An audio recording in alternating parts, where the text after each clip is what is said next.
नमस्कार मित्रांनो, पीक नुकसान भरपाईचे पंचनामे न होता तुम्हाला सरसकट नुकसान भरपाई मिळणार आहे असं सांगितलं जात आहे। तर मित्रांनो, हे सत्य खरं आहे का हे पाहूयात आपण एका व्हिडिओच्या क्लिपमध्ये।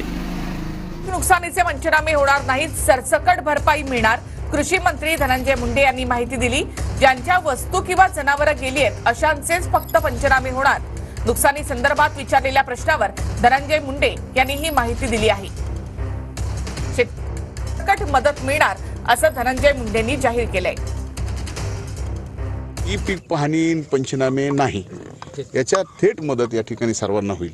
पंचनामे कुणाचे? ज्याची पाईपलाईन गेली, ज्याची मोटर गेली, ज्याचं ड्रीप गेले, ज्याची गाय गेली, म्हैस गेले, बैल गेलाय, शेळ्या गेल्यात, कोंबड्या गेल्यात, अशाचे पंचनामे या ठिकाणी होतील।